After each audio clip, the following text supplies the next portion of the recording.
Hoy tenemos el privilegio, el honor de tener a nuestro querido pastor, el doctor Carlos Díaz, con nosotros. Y él es parte de nuestra iglesia, él está en nuestro corazón.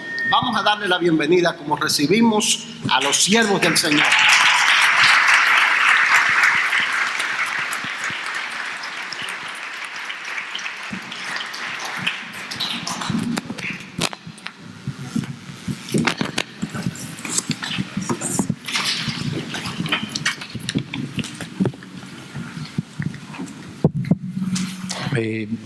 Buenas tardes, Dios le bendiga a todos, cada uno de ustedes. Doy gracias a Dios en este día por la invitación que me hace su pastor para estar con ustedes compartiendo la palabra de Dios en este día. Y la penúltima vez que había venido, me quedé como 2 años más para venir. Entonces volví la última vez que vine. Pensé que no hacían 2 años. Yo dije, no, tengo 1, 2 o 3 meses que no vengo a la iglesia. Pero entonces algunas hermanas tenían la cuenta y me dijeron, no, hace justamente como 2 años. Entonces el pastor me llamó en estos días y me dice, pastor, ¿cuándo viene a predicar? Y yo le dije, pero si apenas hacen como 2 o 3 semanas que yo prediqué. Él me dice, no, fue en enero, ya van a ser 3 meses. O sea que entonces yo estoy con la cuenta como suprimiéndolo, ¿verdad? Los días y poniéndolo largo. Pero no, de veras que... Pero esta tarde, pude entender estaba sentado. Hay muchas cosas que yo no entiendo, bastante, pero una más se me sumó. Pude entender lo que Pedro le dijo al Señor. Cuando el Señor llamó a Pedro en la barca, entonces Pedro le dijo, apártate de mí, Señor, porque soy hombre pecador. Esta mañana durante ustedes cantaban la gloria de Dios presente, las bendiciones. Y honestamente no pudo llegar más a mí que el sentimiento de que decirle, pastor, no me invite más, es que no soy digno de predicarle una iglesia tan llena del Espíritu Santo. Honestamente entendí a Pedro.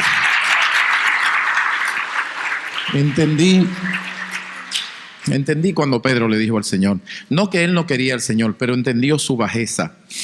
Y obviamente cuando uno está frente a Dios, y una cosa que indica que uno está creciendo es que entienda que Dios crece y que uno es más pequeño. Padre, gracias en este día. Gracias, Señor, por tu amor, por tu misericordia. Bendícenos, soberano Dios, en todo. Guíanos, guárdanos, soberano Señor. Permite que nosotros entendamos el secreto de la victoria en la vida cristiana. Que tu Espíritu Santo hable a nuestras vidas en este día. En el santo nombre de Cristo Jesús. Amén. Amén. Bien, amados hermanos, en el Señor, quisiera hablarles en este día acerca de la clave para la victoria en la vida cristiana. Clave para la victoria, o la clave para la victoria en la vida cristiana. No quisiera seguir sin antes darle la gracia al pastor por los mensajes que pone en la web, en YouTube específicamente. Ahí uno entra y escucha al pastor predicando.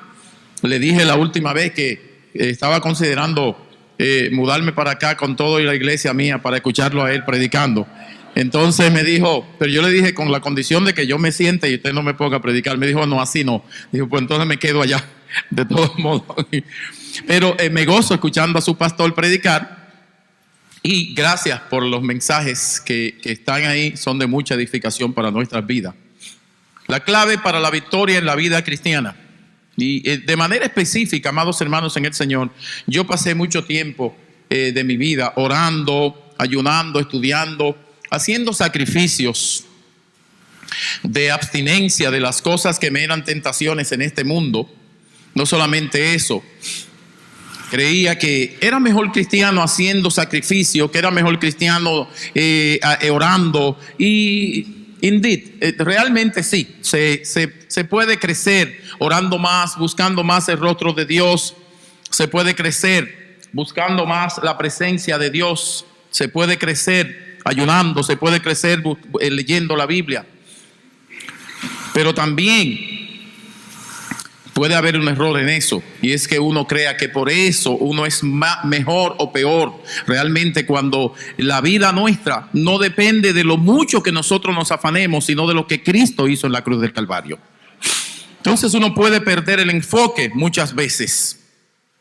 A menudo, amados hermanos en el Señor, notaba que en mi vida de manera específica no podía tener la victoria en la vida cristiana que yo necesitaba tener. Entonces le decía: Señor, pero yo necesito tener victoria sobre el pecado, yo necesito tener victoria sobre las tentaciones que vienen a mí, necesito tener victoria sobre las cosas que me son, en las que yo soy débil, y me veía pidiéndole a Dios perdón por los mismos pecados que Él me había perdonado hace tiempo. Volvía, caía y los cometía de nuevo, y volvía e iniciaba otra vez y le pedía a Dios perdón otra vez, y le hacía una nueva promesa: Señor, ahora voy a hacer tal cosa y tengo una nueva promesa. De hecho, si alguno de ustedes es sincero en este día, tendría que decir que le ha pasado como a mí. Entonces iniciaba de nuevo. Ya saben ustedes el problema con la naturaleza y el corazón perverso que tiene uno. Entonces, una noche orando a Dios, realmente esa noche me enfrenté a hablar con Dios de manera un poquito más sincera. Le dije: Señor, mira, si realmente yo quiero saber que no solamente que tú me estás escuchando, sino que tú me estás prestándome atención, porque una cosa es que me estoy oyendo, otra cosa es que me haga caso. Yo quiero saber si me estás haciendo caso, si me estás escuchando, y si yo tengo comunión contigo y tú conmigo.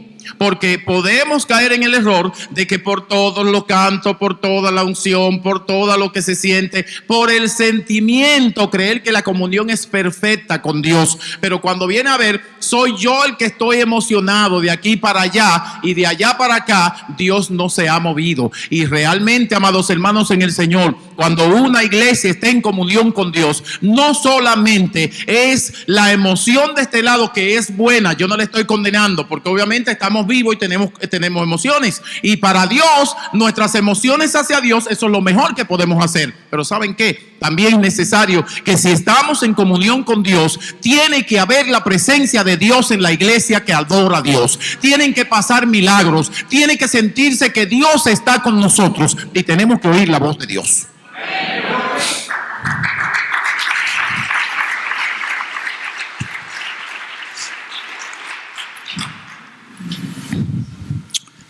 No es posible una relación unilateral de un solo lado. Esa noche hablé con Dios y le dije: realmente yo necesito, y esta noche yo necesito que tú me digas si está conmigo, sí o no. Y hice algo que no planifiqué decirlo. De hecho, no lo puse en el mensaje porque no quería decirlo, pero lo voy a decir. Hice algo, y ¿sabe qué? Hice algo simbólico, como hizo un profeta. Me amarré las dos manos y dije: Señor, y esta noche yo quiero que tú me digas a mí. Realmente me la amarré de una forma simbólica, suave, y orando en el cuarto de mi hija, le dije: yo quisiera que esta noche, si tú estás conmigo, entonces me muestres que estás conmigo. Simbólicamente, entonces también tiene que venir un ángel y desatarme, y reté a Dios. Pero ¿saben qué, amados hermanos en el Señor? Me alegro de que Dios no me prestara tanta atención, o que me prestara una atención con amor. ¿Saben por qué? Realmente Dios me dejó tranquilo. No escuché a Dios. Le dije: ni siquiera te escucho, ni siquiera dice nada. Wow, Emma, ni siquiera siento nada. Entonces tuve que determinar lo siguiente: la Biblia es verdad, Dios es perfecto y es fiel. Yo soy cristiano, algo está fallando, no es la Biblia, no es Dios. Entonces yo necesito hacer un cambio.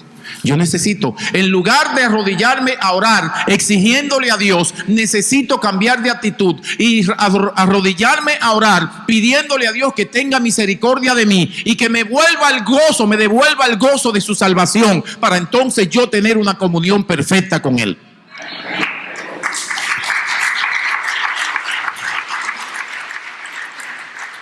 Porque hay cosas que nos roban el gozo de la salvación. Tenemos la salvación, pero nos roban el gozo de la salvación. ¿Y sabe qué? Déjeme decirle algo. Entonces no oré mucho.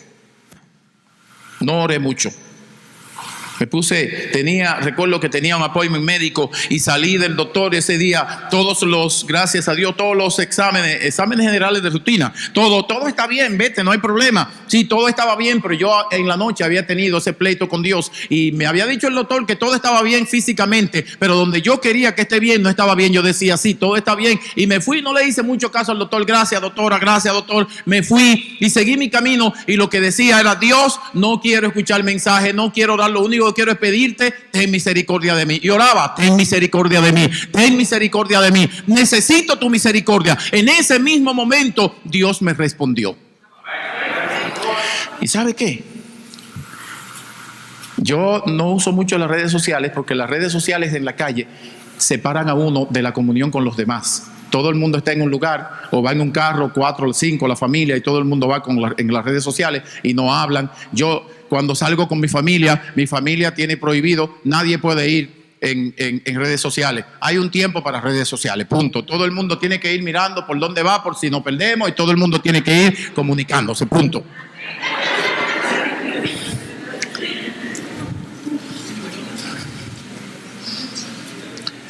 Entonces, esa vez entré y me puse a escuchar un sermón de un predicador. Y miren, yo no había visto una respuesta tan rápida. Oré en la noche y en la mañana Dios me estaba hablando. Parece que Dios tenía un propósito. Yo nunca tomo un appointment temprano porque me quita el sueño y tengo que poner el alarma y levantarme temprano y luego todo. Entonces esa vez cometí el error de coger el appointment a las 7:30. Eso significa levantarse a las 5:30, a las 6:30, a estar listo, ir antes de tiempo, chequearse. Y después decía: qué error cometí, wow, no pensé bien, tomé eso. Pero Dios quería hablarme antes que yo hablara con cualquier persona. Él quería hablarme, él tenía sus planes. Entonces comenzó a decirme: mira, lo que ha pasado no es que yo no estoy ahí, yo estoy ahí y yo te escucho. No es que yo no estoy contigo, yo estoy contigo. El problema es que hasta que tú no cambies de actitud, no es como tú piensas, no es, tú has estado viviendo tu vida en mí y tú no vives tu vida en mí, yo vivo mi vida en ti, y tú tienes que dejar que yo viva mi vida en ti.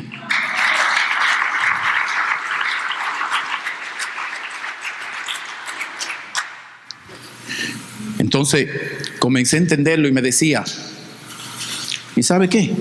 Lo que has pedido, que te enseñe cómo alcanzar la comunión perfecta conmigo, aunque yo te lo diga, no lo vas a lograr por ti mismo. Por ti mismo y separado de mí, nada podrás hacer. Si tú has muerto, muere completamente y deja que sea yo el que viva en ti. Y haz como dice Pablo: mas no vivo yo, mas vive Cristo en mí. Y lo que ahora vivo, lo vivo en la fe del Hijo del Hombre, el cual me amó y se entregó a sí mismo por mí. Fíjense que Pablo dice: lo que ahora vivo, lo vivo en la fe. Y saben ustedes ya lo que es la fe. Pero no vivo yo, más vive ¿quién? Cristo en mí. El Señor me habló sumamente claro ese día. Me dijo: tienes que vivir como muerto, tienes que caminar como muerto, tienes que mirar al mundo como muerto para ti y tú muerto para él. Tienes que dejar de ser tu propio guía. Tienes que declararte que has sido derrotado en la vida cristiana, que tú no has podido vivir la vida cristiana. Porque ¿cómo es posible que supuestamente tú tienes tantos años en la vida cristiana, y por qué no dices en el púlpito que es que tiene 30, 40 años en la vida cristiana fallándole a Dios?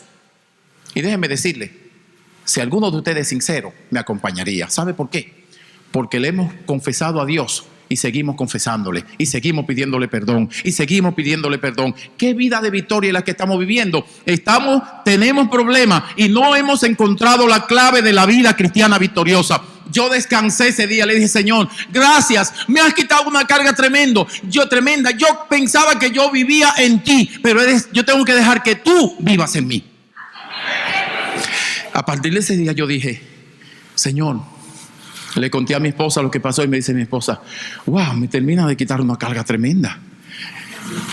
Ahora mismo dejo de vivir yo en Cristo y le entrego mi cuerpo, lo que soy, a Él, para que Él viva en mí y sea Él que se manifieste en mí, y sea Él que me diga dónde ir y qué hacer, y sea Él que me diga cuándo orar y cuándo parar de orar, y sea Él que me diga cuándo ayudar, y sea Él que me diga cuándo comprar las cosas, y sea Él que me diga cuándo cambiar las cosas, y sea Él que me diga cuándo responder y cómo responder.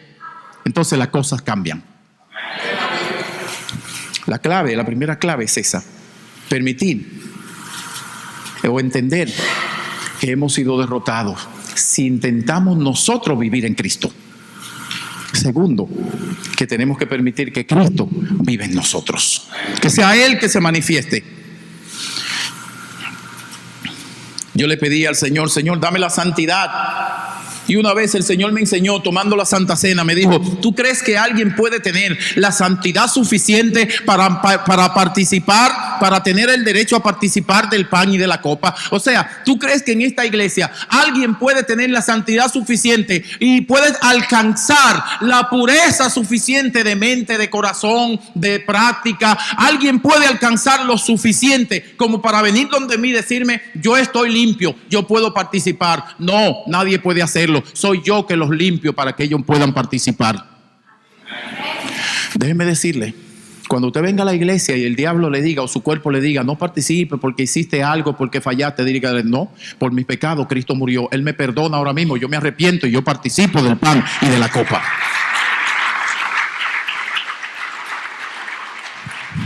Porque si usted espera que sea usted por su propio esfuerzo que esté limpio, nadie. Solo se encontró uno digno de abrir el libro: Cristo Jesús.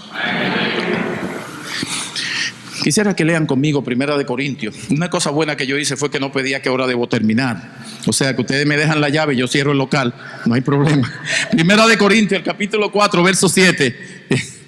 Yo sé que algunos se quedarán conmigo para decir: no, vamos a dejarlo solo porque, ¿verdad? Vamos a acompañarlo un poquito. Pero 1 Corintios, capítulo 4, verso 7. Dice la palabra de Dios de la manera siguiente. Miren que dice 1 Corintios 4, 7. Dice: porque ¿quién te distingue? ¿Están conmigo? Amén.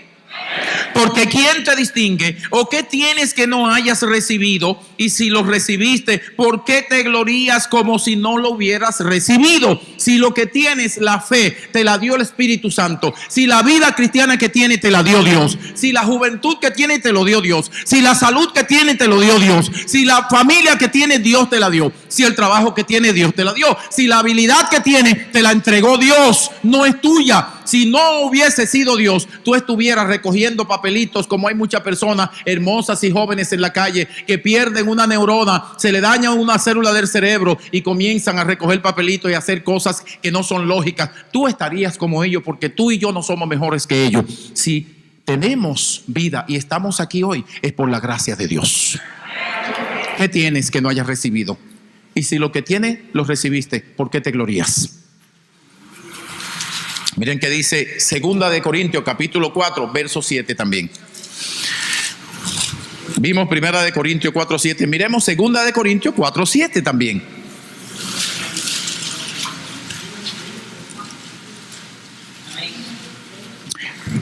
Amén. Dice la palabra de Dios: pero tenemos este tesoro en vasos de barro. Repito, pero tenemos este tesoro en vasos de barro. Y aquí quisiera pedirle a la iglesia que lea ese verso conmigo. Leemos: pero tenemos este tesoro en vasos de barro, para que la excelencia del poder sea de Dios y no de nosotros. Amén. Tenemos este tesoro en vasos de barro. ¿Cómo es posible que yo dure tanto tiempo creyendo que yo podía vivir la vida cristiana para agradarle a Él, siendo que la clave está en que yo deje que Él viva en mí, que es Cristo el que vive en mí?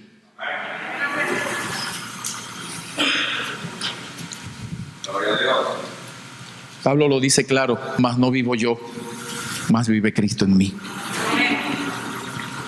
Tenemos este tesoro en vasos de barro para que la excelencia del poder sea de Dios y no de nosotros. Oh, porque nos gloriaríamos de sobremanera. Diríamos cosas que, mire, no hay quien nos frene diciendo cosas que halaguen nuestra propia mente. Oh, yo tengo 35 años en el evangelio. Yo tengo 40 años. Yo he vivido toda mi vida. Yo soy de familia de pastores. Y yo soy de familia de esto, de misioneros. Y yo soy, diríamos tantas cosas, tanto problema. Una de las cosas que yo hago es no trabajar con la autoestima de la gente casi. ¿Sabe por qué? Porque el problema, precisamente, el grave problema del hombre es la sobreautoestima.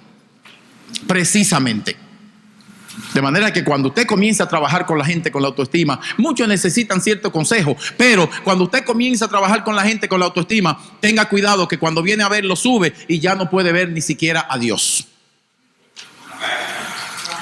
Es necesario entonces que la gente entienda, como dijo Juan, es necesario que yo mengüe y que Él crezca.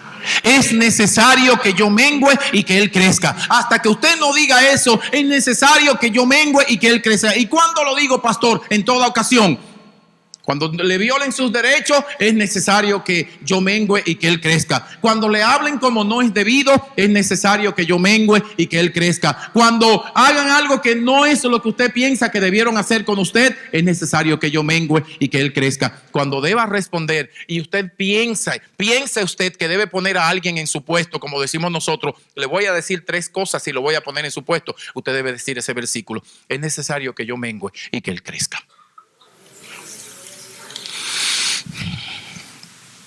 Y sigue diciendo la porción, que estamos atribulados en todo, mas no angustiados, en apuros, mas no desesperados, perseguidos, mas no desamparados, derribados, pero no destruidos, llevando en el cuerpo siempre por todas partes la muerte de Jesús, para que también la vida de Jesús se manifieste en nuestros cuerpos. Porque nosotros que vivimos siempre estamos entregados a muerte por causa de Jesús, para que también la vida de Jesús, ¿qué haga? ¿Qué es lo que tiene que manifestarse en nosotros? La vida de Jesús. Fíjate que no eres tú, no es la vida tuya la que tiene que manifestarse en Cristo. O sea, si es la vida mía, yo voy a vivir, usted le va a pasar como a mí. Viví mucho tiempo de mi vida afanando para mostrarle a otro que soy cristiano. Ahora el afán es para mostrarle a otro que estoy en victoria. Aunque esté cayéndome a pedazos, tengo que mostrarle a otro que estoy en victoria. No es necesario que hagas eso. Solo deja que Cristo vive en ti. Y Cristo es victorioso. De por sí, cuando la gente ve a Cristo en ti, va a haber victoria. ¿Sabe por qué? Porque no te va a ver a ti, va a ver a Cristo. Y a Cristo no hay quien lo vea en derrota, porque Él venció. Nosotros también venceremos. Cristo lo dijo ya, en el mundo tendréis aflicciones, pero confiad, yo he vencido al mundo. Alabado sea el nombre de Dios, porque mi Cristo venció al mundo. Y déjeme decirle algo, Juan nos afirma en una de las cartas que él dice en primera de Juan, creo que 5:4, Juan nos afirma y dice, ¿y saben cuál es la victoria? Tú quieres estar en victoria, ¿saben cuál es la victoria? Debes conocer cuál es la victoria. Y Juan lo dice, y esta es la victoria que ha vencido al mundo, nuestra fe. ¿Cuál es la victoria que ha vencido al mundo? Nuestra fe. La gente ve una mujer que perdió su marido y la ve sobrevivir en la fe y la ve alegre en Cristo y dice, pero ¿cómo es posible que sobrepasó eso tan rápido? Bueno, es que ella tiene la victoria, ya ella venció al mundo. La gente ve una mujer que es una madre soltera, que el esposo la abandonó y tiene 5, 6 hijos, 3, 4, lo que fueren, y no puede sostener su familia, pero sale a camino y la gente dice, pero ¿cómo es posible? ¿Cómo ella vive? Es que ha vencido al mundo, porque esta es la victoria que ha vencido al mundo. ¿Qué? Nuestra fe. Si tiene fe, de por sí ha vencido al mundo. Y no importa cuál sea la situación, Dios es fiel. Dios es fiel. Una cosa que Jesús dijo, y quiero ser enfático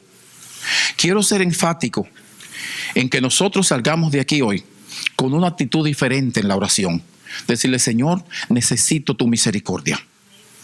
Necesito tu misericordia. Y de hoy en adelante yo necesito que tú me hagas entender, como le hiciste entender al pastor Carlos Díaz, que él era un ignorante. ¿Y sabe qué? Y no solamente que era un ignorante, sino que tú en tu paciencia lo aguantabas y lo soportabas. Eso me dijo Dios. ¿Sabe qué? En mi paciencia. Y yo me di cuenta que Dios tenía paciencia. Dios tiene tanta paciencia conmigo que me permitió vivir tantos años, y yo pensaba que era al revés, que yo tenía paciencia con Dios, y yo le decía, Señor, yo te he esperado demasiado tiempo, Señor, tú tienes que hacer eso ya. Y el Señor me dijo, tú no me has esperado, yo te estoy esperando a ti.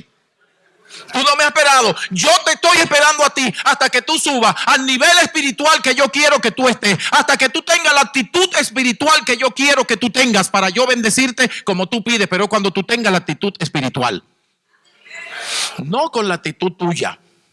Y yo persistía en mi actitud. Y persistía. Y estaba seguro. Estaba seguro que Dios me debía responder.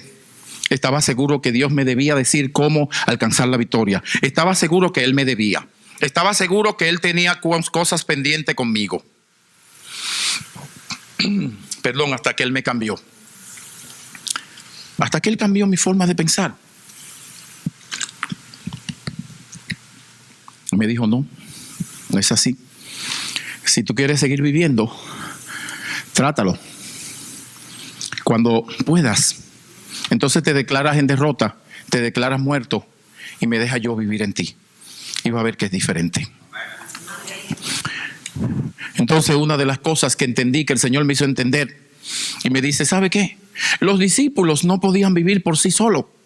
Los discípulos no podían vivir la vida cristiana por ellos mismos. Y yo vine y ¿sabe qué? Viví con ellos y ellos vivieron la vida cristiana a mucho esfuerzo conmigo. Y luego que me fui, tampoco podían vivir la vida cristiana. Si la hubiesen podido vivir, yo no le mando el Espíritu Santo. No la podían vivir y por eso le mandé otro consolador. ¿Y qué te crees tú? ¿Que tú la puedes vivir? Y yo le dije, no, Señor, perdóname. Perdóname. No solamente no la puedo vivir, no la he podido vivir. La he tratado.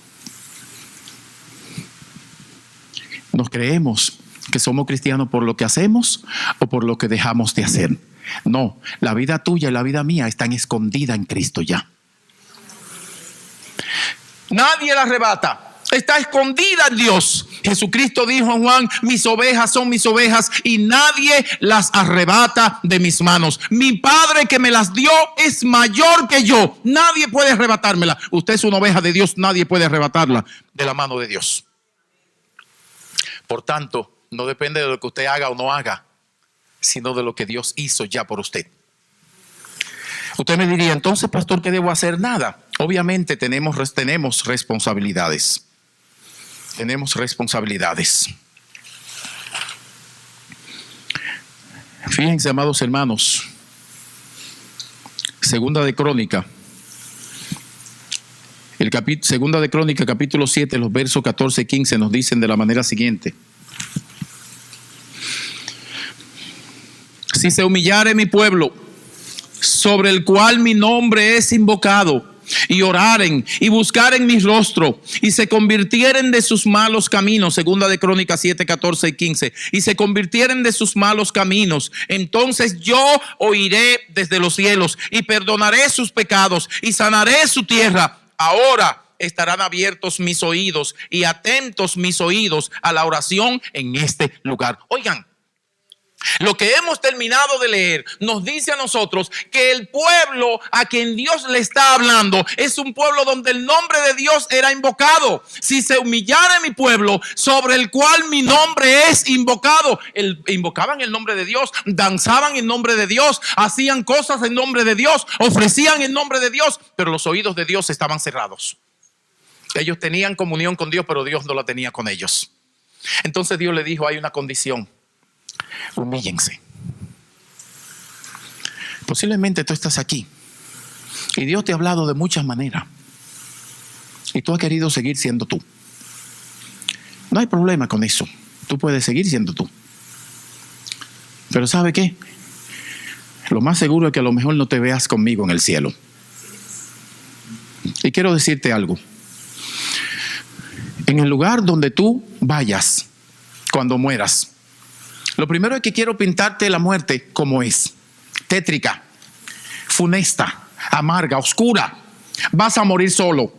Al lado tuyo nadie estará. Podrán estar al lado tuyo mientras viva. Cuando mueras hay que salir a hacer diligencia de cómo deshacernos de tu cuerpo y ponerlo donde debe ir, pero estarás solo. Cuando llegues al cielo te presentarás solo delante de Dios y Dios te preguntarás a ti solo: ¿por qué no aceptaste a Cristo como Salvador personal tuyo? ¿Por qué no le entregaste tu vida? Y serás tú solo. ¿Y sabe qué? El lugar donde tú llegues el primer día, ahí estarás el primer día. Ahí estarás después de 100 años. Ahí estarás después de 1.000.000 de años. Si llegas a la gloria, estarás en la gloria el primer día, pero estarás también ahí en la gloria después de 100 años. Pero también estarás en la gloria después de 1.000.000 de años. Estarás en la gloria con Dios en el reino de Cristo.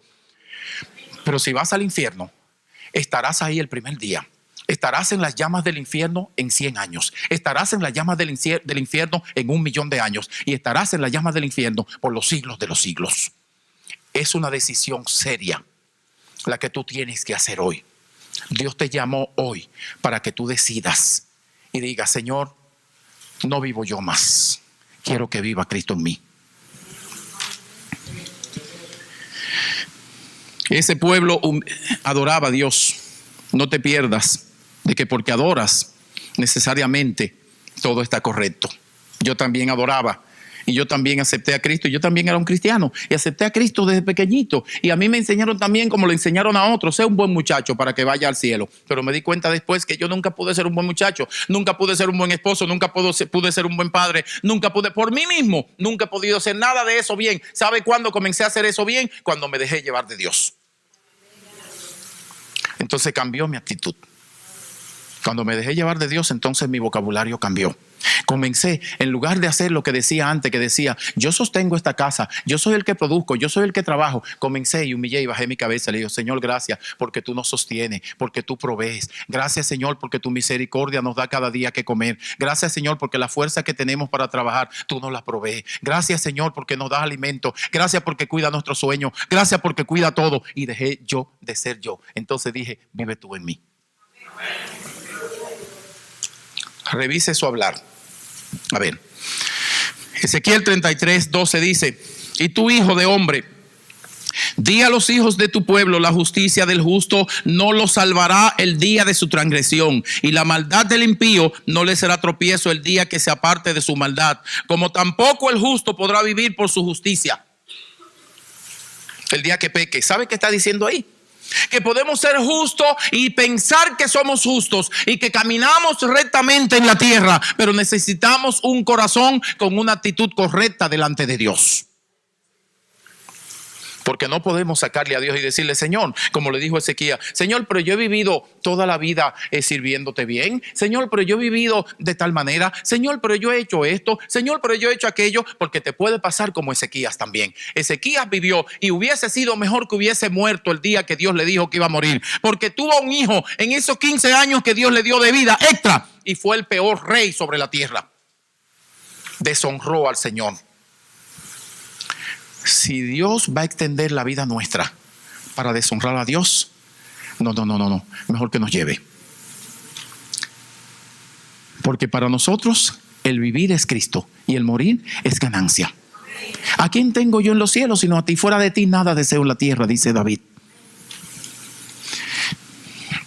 Deuteronomio 4:29 dice: mas si desde allí buscares a Jehová tu Dios, lo hallarás si lo buscares con todo tu corazón y con toda tu alma. Jeremías 29:12 al 14 dice: me invocaréis y vendréis a rogarme y yo os escucharé. Me buscaréis y me encontraréis cuando me busquéis de todo corazón. Y oiga que dice una versión que yo leí: me dejaré hallar de vosotros.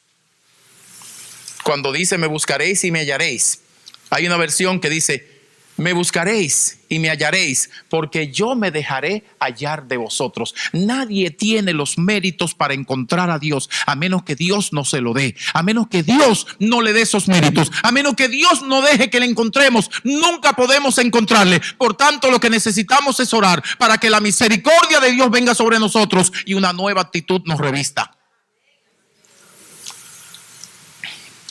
Porque aún con todos nuestros cantos podemos fracasar.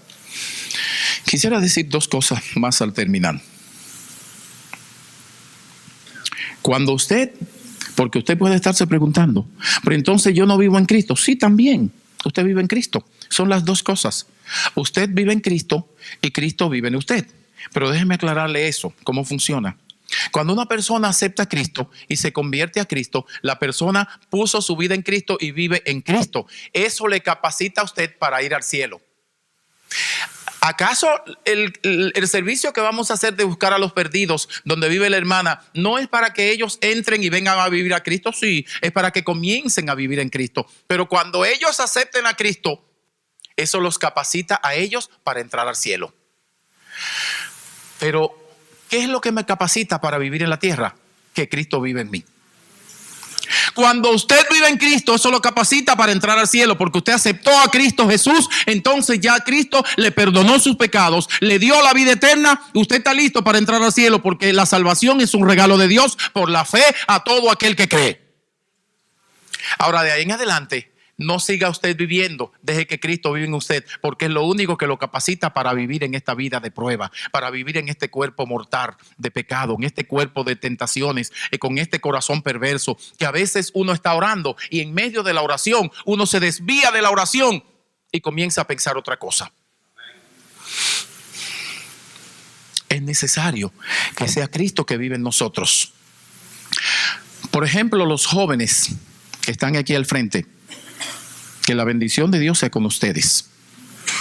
Y deberíamos llevarlos en oración con una carga tan especial. Llevarlos en oración de verdad, con una carga tan especial. Porque lo que va a pasar en ellos depende de cuánto nosotros pongamos fe en el Señor y oremos por ellos. Cuando Martín Lutero surgió, no simplemente fue porque Martín Lutero era Martín Lutero. Martín Lutero surgió porque habían 4 damitas ya de 60 y de 70 años que a las 4 de la mañana vieron ese niño un día y dijeron: ese niño Dios lo ha llamado para algo. Y comenzaron las 4 a ir a un sótano frío a las 4 de la mañana a dejar sus sueños. Y no había tantos tipos de medicina en aquel tiempo para tomar para los dolores y para las cosas. Y dejaron sus sueños y se metían a las 4 de la mañana a orar por Martín Lutero. De manera que solamente conocemos el nombre de Martín Lutero, pero un día abrazaremos esas 4 damas en el cielo. ¿Usted quiere que Dios los use? Pues entonces deje de decir: bueno, es que viste de tal manera, es que es liviano, es que casi no viene al culto, es que se comporta de tal manera. Los jóvenes tienen mucho más tentaciones que nosotros. Están cambiando de una edad a otra. Están siendo tentados en la universidad, tentados en Facebook, tentados en muchísimas cosas que ya nosotros pasamos por ahí. Pues entonces hay que darle una mayor dosis de oración. Pero joven, también quiero decirte lo siguiente: no hay excusa para consagrarse a Dios. Timoteo fue pastor a los 17 años. Timoteo, el joven Timoteo, a quien Pablo le escribió, fue pastor a los 17 años. Y un día venía una multitud caminando por la calle con los ídolos, y venía adorando a los ídolos y cantándole a los ídolos, caminando por la calle de la iglesia donde él pastoreaba, porque Pablo lo puso a pastorear. Y Timoteo dijo: por esta calle donde está la iglesia y yo adoro al Dios vivo, no van a pasar solo que por encima de mi cadáver. La multitud pasó y lo mató, pero fue un joven que tuvo tanta fe que fue capaz de despreciar su vida y apreciar la consagración a Dios, y se puso, y realmente pasaron por encima de su cadáver. Hoy en día nadie se acuerda de aquellos que adoraban los ídolos, pero todos hemos sido bendecidos con la vida de Timoteo. De manera que, como dicen los chinos o los orientales, si finalmente todo se acaba, finalmente todo se acaba y finalmente todo pasa, ¿por qué afanarse tanto? ¿Por qué afanarse tanto?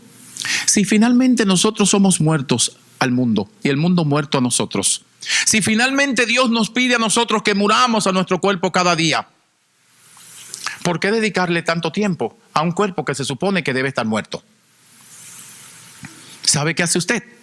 Cuando dice, y va a Walmart, o va a JCPenney, o va a Ross, o va a cualquier Ross, no, porque Ross es barato. Pero cuando va a los sitios ¿verdad? A los sitios más caros. Entonces, cuando usted va ahí, lo que pone es decir: bueno, déjame ver cómo pongo el cuerpo. Y lo pongo de tal manera, y que se vea así. Miren, no le dé mucha mente al cuerpo. Dele más tiempo a la silueta espiritual. Conságrese más para la gloria de Dios. ¿Cuántos dicen amén?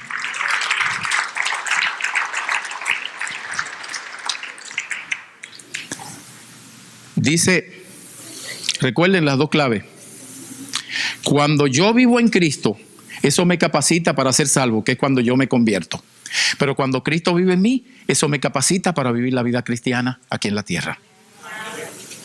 Si usted no deja, usted vive en Cristo, usted vino a Él y tiene la salvación, pero no deja que Cristo vive en usted, siempre va a vivir pidiendo perdón por los mismos pecados. Deje que Él vive en usted. Y se dará cuenta que dejará de hablar como habla, y dejará de decir, es que yo hablo así, yo siempre he hablado así. Llegará el día que va a decir, no.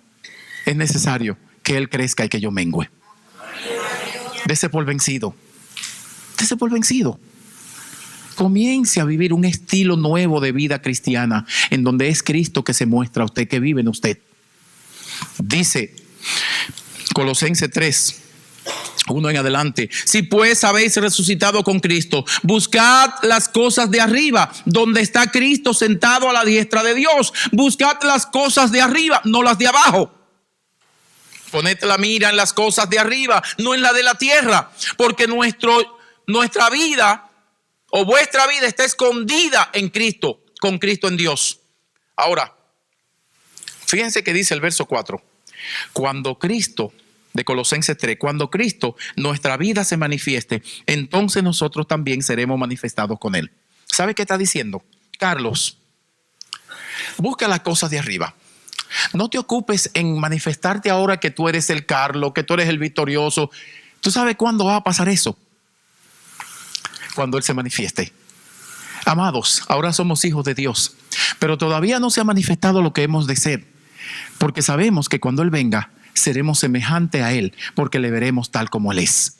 En ese día, la muerte será vestida, cambiada en victoria.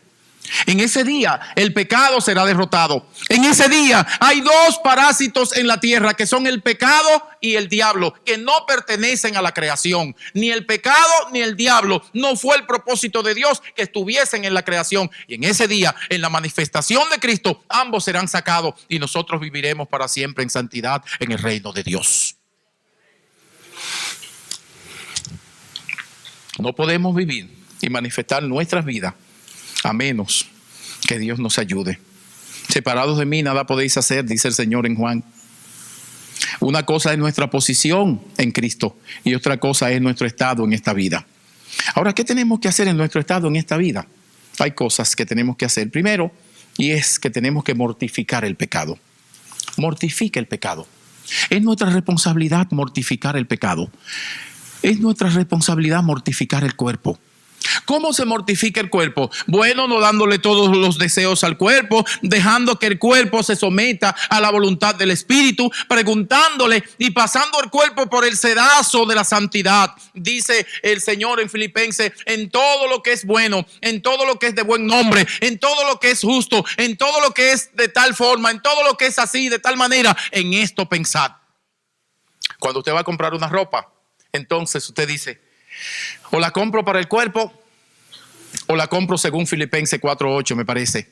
Entonces usted va a poner la ropa frente al verso y el verso va a decir: en todo lo que es justo, en todo lo que es puro, en todo lo que es de buen nombre, en todo lo que... Oiga, mídala por ese sedazo. Ese es el sedazo del cristiano. No importa que usted tenga cuál edad o que sea tan joven, mida todo lo que va a hacer por el sedazo de la palabra. No le estoy diciendo que usted se vista, si tiene 15 años, que se vista como una de 60, porque entonces también no habrá usado bien el verso. ¿Verdad? Tenemos que ser consecuentes, ¿verdad? Con las cosas. Una joven, uno quiere verlo como joven. El joven se ve como joven, se peina como joven, se viste como joven. O sea, y a los jóvenes les queda muy bonito casi todo lo que usan. Son capaces de cambiar el mundo, son capaces de... Usted le dice a los jóvenes: todos los bancos los queremos de aquí para allá. Cuando yo mueva 2 bancos, ya yo estaré con la mano aquí. Ay, me duele. Pero los jóvenes seguirán y seguirán. Y gloria a Dios por ellos. Quisiera que tú inclines tu cabeza. Y yo quiero llamar tu atención. Quiero llamar tu atención y hacerte saber que en la manifestación del Señor, allí no habrá más Tylenol, allí no habrá más Advil, más morfina para el dolor. Allí no habrá más metformin para la diabetes. Allí no habrá más insulina para la diabetes. Allí no habrá más antialérgicos, Sirtex, Cetirizina, Benadryl, Claritin. Allí no habrá nada de eso. No se necesitará. Estaremos en la presencia de Dios. Allí no habrá más antiulceroso, ranitidina. Allí no habrá más medicina de esa que uno toma, antigas o antiácido. No habrá nada de eso. No habrá famotidina, no habrá Nexium. Las farmacéuticas no subirán a informar nada de eso allá. No habrá más medicina para la presión, lisonipril. No habrá más metoprolol, no habrá más medicina para dormir, Sanac. No habrá nada de eso. No lo necesitaremos. Estaremos en la presencia de Dios. En aquel día estaremos en la presencia de Dios. En aquel día, en el reino de Dios, estaremos en la presencia de Dios. No necesitaremos ninguna compañía de electricidad. La luz de Dios nos alumbrará. Pero en lo que pasa, este domingo de abril, hasta que estemos en el reino de Cristo, tú necesitas dejar que Cristo viva en ti. Tú necesitas declararte que no has podido vivir la vida cristiana completamente como tú has querido. Hemos querido vivirla, pero es que no hemos podido. Si tú tuvieras que decir que tiene 15 años en el Evangelio, en lugar de decir tengo 15 años en el Evangelio en victoria, tendrías que decir tengo 15 años en el Evangelio fallando, porque cuánto perdón le he pedido a Dios. Dios no quiere eso. Dios lo que quiere es que tú dejes que Él viva en ti, que dejes que Él se manifieste en ti. Jesús le dijo a Dios, al Padre, orando: la gloria que me diste yo les he dado, para que sean uno como nosotros somos uno, yo en ellos y tú en mí. Fíjese que Cristo no dice ellos en mí, sino yo en ellos. Pon tu corazón en actitud de decir: Señor, a partir de este momento, si no lo has hecho, a partir de este momento, yo retomo la oración. Y ya yo no lucho por ser cristiano, ya yo no lucho, no llevo esa lucha yo. Ahora eres tú que vas a vivir en mí. Yo he sido cristiano, yo te acepté, he sido una cristiana, te acepté con todos los esfuerzos necesarios, lo he hecho. Pero me he dado cuenta que eres tú el que tienes que vivir en mí. Yo te suelto la rienda de mi vida, te la entrego, me rindo ante ti. Me abandono en tus manos. Vive tú en mí. Dime qué hacer. Dime dónde voy. Dime cuándo voy. Dime qué hablo y qué no hablo. Guíame. Dime cuándo renunciar. Dime cuándo cambiar. Dímelo tú. Tú sabes, Señor, la situación que he estado enfrentando en mi casa. Tú sabes la situación que he estado enfrentando en mi casa con uno de mis familiares. Tú lo conoces, Señor. Tú también eres el que me va a decir cuándo es que yo voy a tomar la decisión. Y si debo tomar decisión, porque no la debo hacer yo, ahora eres tú que va a hacer la decisión. Cuando tú la hagas, tú me avisas para yo comunicarla. Pero ahora eres tú que vas a vivir en mí.